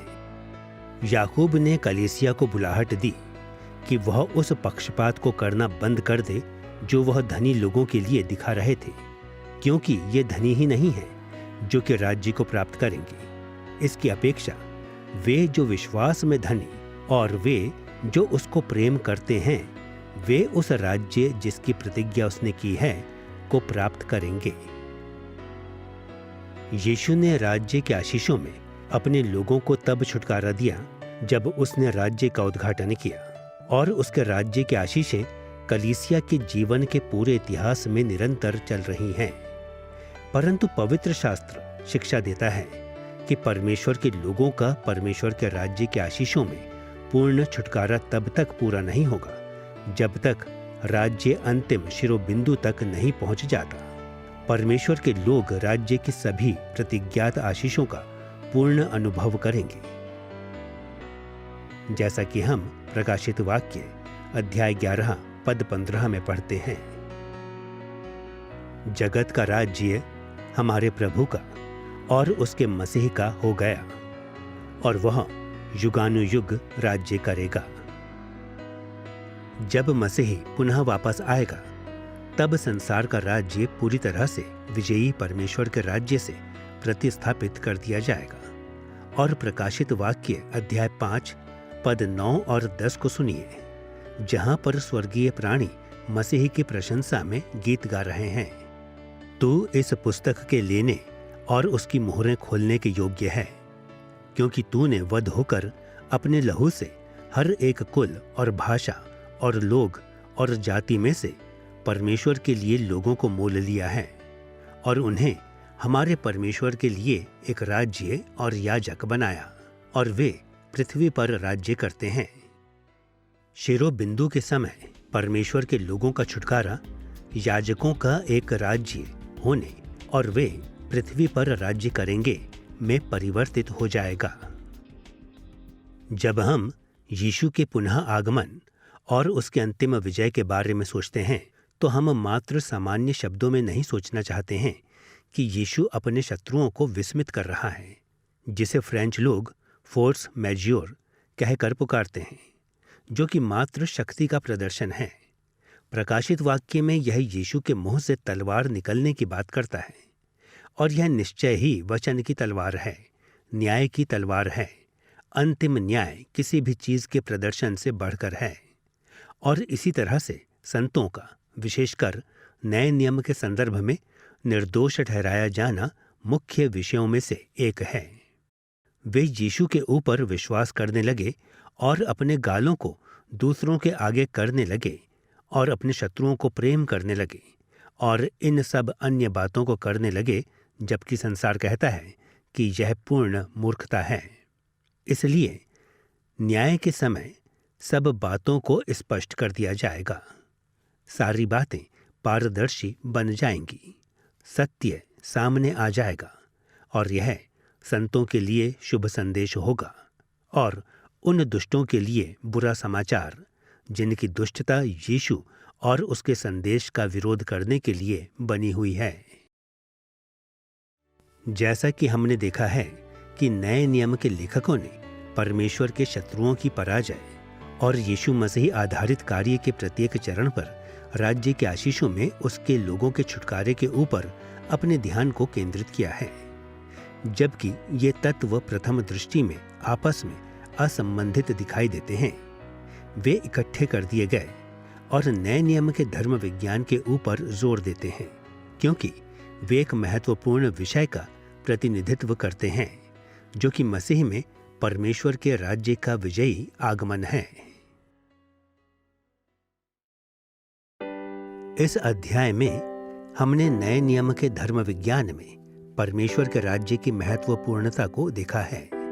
छोटी या निम्न शिक्षा होने की अपेक्षा, जैसा कि नए नियम के लेखकों ने शिक्षा दी कि परमेश्वर का राज्य प्रत्येक के हृदय में आकार लेता है, हमने यह पता लगाया है कि कैसे यह राज्य के सुसमाचार के साथ सत्य था, और हमने यह भी देखा है कि कैसे नए नियम का धर्म विज्ञान राज्य के आगमन में उसका उद्घाटन, निरंतरता और शिरोबिंदु अर्थात समाप्ति तक पहुंचना मसीह के राज्य में होगा।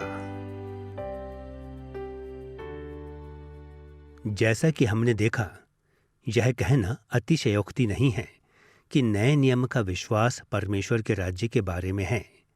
नए नियम का धर्म विज्ञान परमेश्वर के राज्य के लिए विजय के सुसमाचार और कैसे यह विजय प्राप्त की जाएगी, कैसे यह आ रही है, और मसीह का राज्य कैसे 3 चरणों में आएगा के ऊपर जोर देता है।